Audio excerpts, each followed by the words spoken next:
Konkan dreams, निसर्गाच्या निकट, AC deluxe rooms, veg non veg authentic Malvani food, Punjabi and Chinese. Contact number 9769426601 or 8369393996. Address Konkan dreams, Jai Ganesh Mandir road, Medha, Malvan 416606.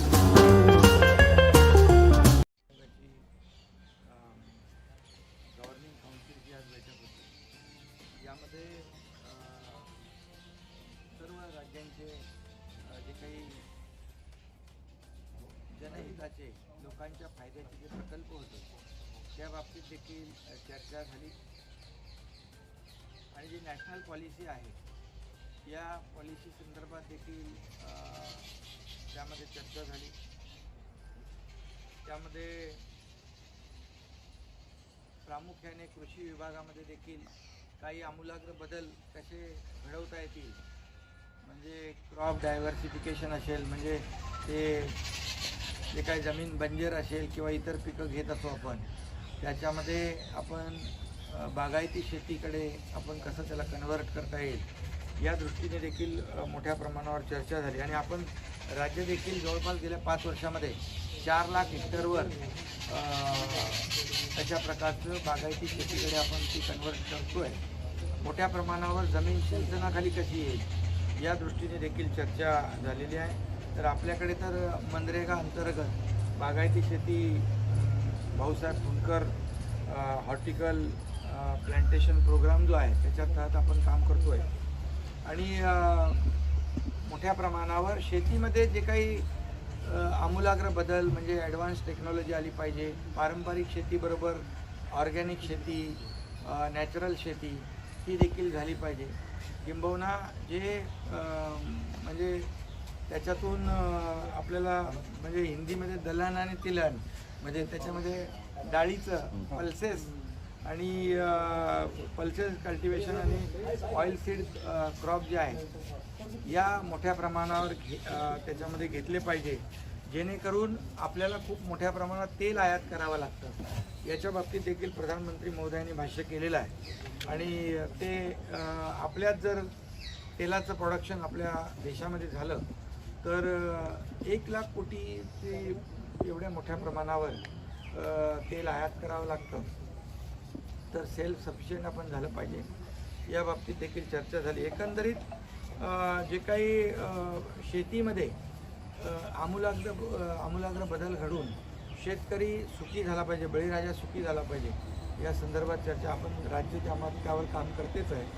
त्याचबरोबर MIDS जे आहे 2015चे जे काही नियम आहेत ते कायम आहेत. त्याच्यामध्ये किमती वाढल्यात परंतु नियम कायम आहेत, जे मानदंड आहेत ते कायम आहेत. ते त्यावेळेस देखील मी बागवानी म्हणजे बागायती शेतीच्या विकासासाठी या मानदंडावर काही पुनर्विचार करावा अशा प्रकारची देखील मी सूचना त्यामध्ये केलेली आहे. त्याचबरोबर जे जलयुक्त शिवार योजनेच्या संदर्भात देखील त्यामध्ये चर्चा झाली, कारण याचा फायदा खूप मोठ्या प्रमाणावर जी डाळी आहेत, कडधान्य आहे त्यामध्ये होतं आहे. चना, तूरडाळ, इतर ज्या काही जे प्रोडक्शन आहेत त्या संदर्भात देखील म्हणजे जलयुक्त शिवार योजना जी आहे ही त्यामध्ये आपल्याला उपयुक्त ठरेल आणि नक्की त्याला देखील आपण बढावा देतो आहे. त्याचबरोबर मी आता जास्त शेतीवर डिटेल बोलत नाही, परंतु एज्युकेशन म्हणजे शिक्षणावर देखील जे काही प्रधानमंत्री मोदयांनी भर दिलेला आहे त्यावर आपण ऑलरेडी काम करतोच आहे. शिक्षकांचं जे योगदान आहे किंबहुना शाळांमध्ये आमचे गुरुजी म्हणजे आपले गुरुजी अशा प्रकारची एक संकल्पना आपण राबवतो आहे. त्यामध्ये जे शिक्षक शिकवतात त्या क्लासरूममध्ये त्यांचा फोटो देखील लावण्याचा एक आपण उपक्रम सुरू केला आहे, जेणेकरून त्या पालकांना विद्यार्थ्यांना त्यांची ओळख हो रही आहे. आणि त्याचबरोबर एक शिक्षक शाळा जी आहे वर्ग त्या ठिकाणी असता कामा नये यावर देखील चर्चा झाली. आणि एकंदर डिजिटलायझेशन शाळांचं झालं पाहिजे अशा प्रकारची सूचना होती. ग्रामीण भागामध्ये त्याचा खूप लोकांना विद्यार्थ्यांना फायदा होईल.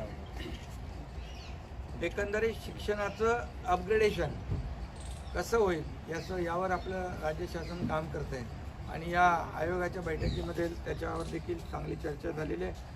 नॅशनल एज्युकेशन पॉलिसी जी आहे ती त्यावर चर्चा झाली आणि ते सर्वच राज्यांनी आत्मसात करावी आणि खऱ्या अर्थाने आपलं राज्य त्यावर चांगलं काम करतं आहे.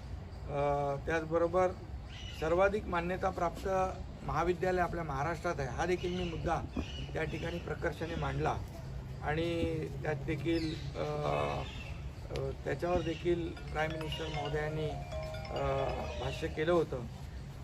त्याचबरोबर जे मोठ्या प्रमाणावर अर्बनायझेशन होतं आहे त्यामुळे नवीन शहरं जी जुनी शहरं आहेत ती आता त्याची क्षमता जी आहे ती क्षमता मर्यादित असल्यामुळे नवीन शहरं म्हणजे ग्रीनफील्ड शहरं देखील निर्माण झाली पाहिजे अशी चर्चा झाली. पण आपण ऑलरेडी त्यामध्ये काम करतो आहे. जे नव्या मुंबईजवळ नैना आहे मोठ्या प्रमाणावर तिथे 400 चौरस किलोमीटर क्षेत्रामध्ये आपण नैनाचा विस्तार करतो आहे. त्यामध्ये ज्या काही अटी शर्ती आणखी आपल्याला कशा सुटसुटीत करता येत त्यावर देखील आपलं राज्य सरकार काम करतं आहे. त्याचबरोबर बाळासाहेब ठाकरे समृद्धी महामार्ग जे 700 किलोमीटरचा त्यावर देखील आपण 20 स्मार्ट सिटीज करतो आहे. त्याची देखील चर्चा यामध्ये आजच्या बैठकीमध्ये झालेली आहे आणि यावर देखील नीती आयोगाच्या बैठकीमध्ये साधक-बाधक चर्चा चांगली झाली आहे. त्याचबरोबर एक खिडकी योजना जी आहे ती आपण जे वेब आधारित पोर्टल जे आहे एक खिडकी सेवा ते मोठ्या प्रमाणावर आपण ऑनलाईन करतो आहे आणि तो 15 ऑगस्टला तो लाईव्ह होईल आणि 400 नगरपालिकांमध्ये त्याचा अंमलबजावणी होईल. या बाबतीत देखील मी स्वतः त्यामध्ये चर्चा केलेली आहे. NUDM जे आहे नॅशनल अर्बन डिजिटल मिशन जे आहे त्याबरोबर आपल्या सरकारने भारत सरकारबरोबर करार केला आहे आणि राज्य सरकार जे काही ULB म्हणजे अर्बन लोकल बॉडीज आहेत त्यामध्ये मार्केट प्लेस म्हणजे जेम पोर्टल खरेदीला देखील आपण मान्यता दिली जेणेकरून आपलं तात्काळ लोकांना त्यावर आपल्याला सेवा देता येईल. त्याचबरोबर महाराष्ट्र सरकारने राज्य सरकारने जुलै 2022मध्ये शहर सौंदर्यीकरणाचं एक मिशन आपण सुरू केलेलं आहे. त्यामध्ये स्थानिक पातळीवर शहर सौंदर्यीकरणाच्या बाबतीमध्ये आपण काही कॉम्पिटिशन ठेवलेली आहे. त्यामध्ये सिंगल यूज प्लास्टिकला पूर्णपणे वगळलेलं आहे ते वर्जित केलेलं आहे आणि अर्बन लोकल बॉडी जी आहे स्थानिक स्वराज्य संस्था त्यांना राज्य सरकारच्या माध्यमातून इन्सेंटिव्ह आणि बक्षीस देखील देण्याची योजना त्या ठिकाणी आहे. त्याचबरोबर राज्यातल्या नगरपालिका ज्या आहेत त्या बॉन्ड आणि मार्केट बोरोईंग या माध्यमातून त्यांना प्रकल्पांसाठी निधी उभा करण्याची देखील आपण त्याला बढावा देतो आहे प्रोत्साहन देतो आहे राज्य सरकारच्या माध्यमातून. त्या बाबतीत देखील आपण चर्चा केलेली आहे. एकंदरीत स्थानिक स्वराज्य संस्था आणि राज्य सरकार यामध्ये योग्य असा समन्वय ठेवून कुठे काही स्थानिक स्वराज्य संस्थांना अडचणी आहे का स्वच्छतेच्या बाबतीत सॅनिटेशनच्या बाबतीत सॉलिड वेस्ट मॅनेजमेंटच्या बाबतीमध्ये आपण 77 तलाव घेतलेले आहेत. जवळपास 600 कोटी रुपयाचा प्रस्ताव पहिल्या टप्प्यातला दिला आहे आणि पुढच्या 2 टप्प्यामध्ये तेवढेच म्हणजे जवळपास 1800 कोटी रुपयाचा प्रस्ताव देखील यामध्ये आपण त्या ठिकाणी केंद्र सरकारला दिलेला आहे आणि जवळपास मोठ्या प्रमाणावर केंद्र सरकार आणि राज्य सरकारचे जे प्रकल्प आहेत याला चालना देण्यासंदर्भात देखील राज्य सरकार काम करतं आहे. आम्ही प्रधानमंत्री महोदयांना विनंती केलेली आहे की राज्य सरकारला विकास आणि प्रगतीसाठी आपल्याकडून सहकार्य आवश्यक आहे आणि मला वाटतं आजची जी नीती आयोगाची बैठक जी आहे नीती आयोग जो आहे राज्य आणि केंद्र सरकार यातलं एक इंटरॅक्शनसाठी हायेस्ट फोरम आहे की दोघांचा समन्वय कसा होईल यामध्ये इंटरॅक्शन कसं होईल आणि केंद्राकडून राज्याला मदत कशी होईल आणि राज्याचे प्रकल्प पुढे कसे जातील त्याला चालना कशी मिळेल यासाठी हा नीती आयोग हा हायेस्ट फोरम आहे आणि त्याचा नक्की फायदा आपल्या राज्य सरकारला होईल. त्याचबरोबर एक्सपोर्ट जे आहे ते वाढवण्याच्या सूचना प्रधानमंत्री महोदयांनी दिलेल्या आहेत. इम्पोर्ट कसा कमी होईल जे आपण खाद्यतेल असेल, इतर काही वस्तू असतील, त्या आपल्याला स्वतः आपण सेल्फ सफिशियंट कसे होऊ या दृष्टीने एक्सपोर्ट वाढवणं, इम्पोर्ट कमी करणं, यावर देखील चर्चा झाली. विविध विषयांवर आपल्यामध्ये फिशरीज आहे, इतरही ज्या व्हॅल्यू ॲडेड आपण ज्या वस्तू आहेत त्या करून, रॉ मटेरियल असेल ते फिनिश प्रोडक्ट करून, त्याचं ब्रँडिंग करून, किंबहुना आपण तिकडे ज्या ज्या देशांमध्ये आपण हे एक्सपोर्ट करणार आहोत, विशेष करून एक छोट्या छोट्या सूचना देखील त्यांनी लक्षात घेतलेल्या आहेत. इंग्रजी भाषेबरोबर त्या त्या देशातली जी भाषा आहे त्याचा देखील ते उल्लेख त्या मटेरियलवर केला तर नक्की एक जी काही अटॅचमेंट आहे ती देखील वाढीस लागेल. आणि आपले जे काही देशभरामध्ये विविध देशांमध्ये जे आपले नागरिक आहेत त्यांच्याशी देखील संपर्क वाढवण्याच्या देखील सूचना या ठिकाणी दिलेल्या आहेत. आणि राज्यामध्ये एखादं इनोव्हेटिव्ह जे असं काही आपल्याला काम करता येईल, नवीन काय नाविन्यपूर्ण, त्याला देखील केंद्र सरकार मदत करेल. असं अगदी मोठा एक सपोर्ट केंद्राचा या अशा प्रकारच्या बैठकीमधून मिळू शकतो. त्यामुळे आजची बैठक जी झाली अतिशय फ्रुटफुल झालेली आहे राज्याच्या हिताच्या दृष्टीने. सर, तुम्ही 2 दिवस झालं दिल्ली दौऱ्यावर आहात. आत्ताही तुमच्यासोबत 2 खासदार आहेत, पण भाजपचे नेते काही असं म्हणतात की आमचं मिशन 48 आहे लोकसभेसाठी. हे काय ते भाजप आहे? भाजप मिशन 48 बरोबर आहे ना. मिशन 48 शिवसेना भाजप युतीचं मिशन 48 आहेच. शिवसेना भाजप युतीचं सरकार पण तेच सांगितलं ना, राज्यामध्ये स्थापन झालेलं आहे. त्यामुळे शिवसेना भाजप युती जी आहे मजबूतीने काम करेल, वाटचाल करेल.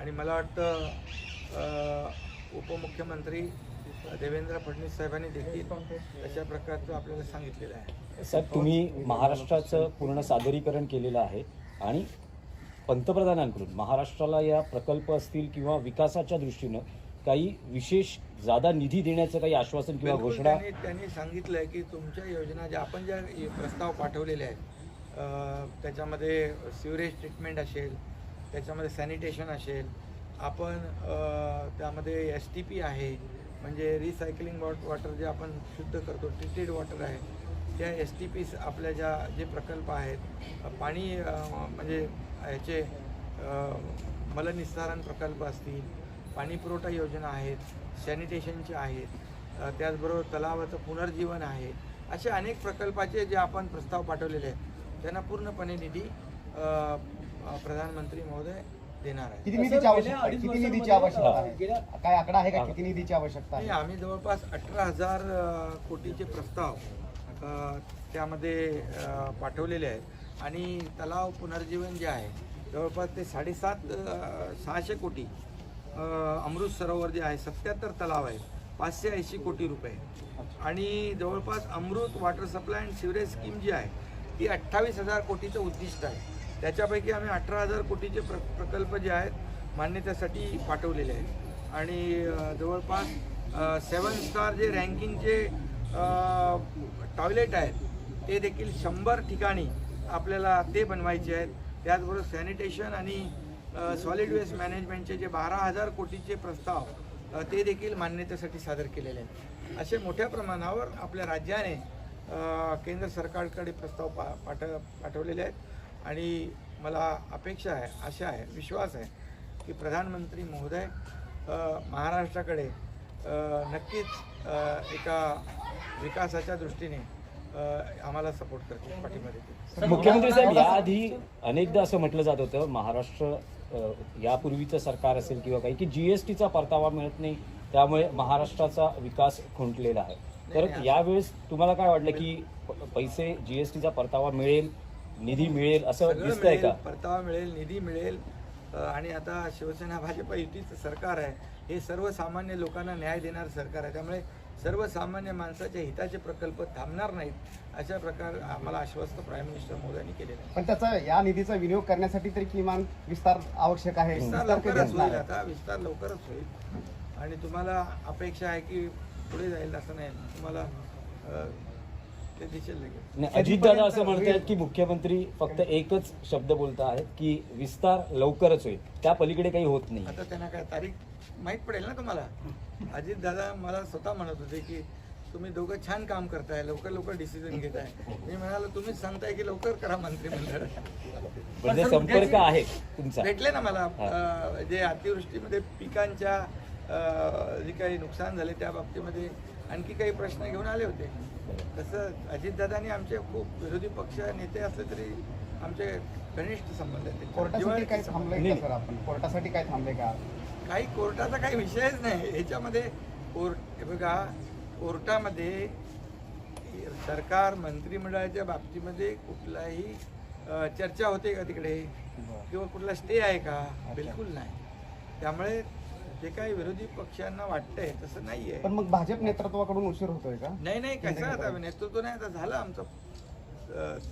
अहो आता आम्ही नवीन सरकार स्थापन केलंय, थोडा आता 1च महिना झाला आम्हाला, थोडा वेळ देणार की नाही, आणि आता लवकरच. शिंदे साहेब, आज फ्रेंडशिप डे आहे आणि तुमच्या गटातले जे आमदार आहेत ते असं म्हणतायत की उद्धव ठाकरे आणि एकनाथ शिंदे यांची फ्रेंडशिप किंवा मैत्री आम्हाला पुन्हा पाहायला मिळावी, आम्हाला आनंद होईल. आता मला याच्यावर काय, आता फ्रेंडशिप डे सगळ्यांसाठीच असतो आणि माझ्या सगळ्यांना शुभेच्छा आहेत. पण सर, उद्या होणारी सुनावणी लांबलेली आहे, शुक्रवारी गेलेली आहे. ते शुक्रवारी आहे ना, सुप्रीम कोर्ट आहे, त्याच्यावर आपण भाष्य करणे योग्य नाही. शुक्रवारच्या आत मंत्रिमंडळ विस्तार. हा, ते कोर्टाचा आणि याचा काय संबंध मंत्रिमंडळ विस्ताराचा नाहीये. नाही, पण भाजप आणि मिळाला का शिवसेना सर? फॉर्म्युला ठरला आहे का, किती मंत्रिपद वगैरे, कसं ते हे तुम्हाला- समीकरण जुळलं आहे का? तुम्हाला आता सांगितलं तर तुमची उत्सुकता संपून जाईल ना, तर तुम्ही आम्हाला मध्ये मध्ये विचारणारच नाही. एक महिन्यापासून उत्सुकता त्यामुळे लवकर संपून होईल. टाकायची. शिंदे साहेब, पण एक मुंबईत बघायला मिळतं आहे की आपल्या गटाचे प्रवक्ते केसरकर यांनी केंद्रीय मंत्री नारायण राणेंच्या बाबतीत जे विधान केलं त्यामुळे काही गैरसमज निर्माण झाले. झाला तो विषय संपला, त्यांनी क्लॅरिफिकेशन दिलेलं आहे आणि तो विषय संपलेला आहे. असे नवनवीन व्हिडिओ पाहण्यासाठी कोकणशाहीचं यूट्यूब चॅनल सबस्क्राईब करा व बेल बटन प्रेस करा. तसेच फेसबुक पेज लाईक करा आणि इंस्टाग्राम पेज व ट्विटर पेजला फॉलो करायला विसरू नका.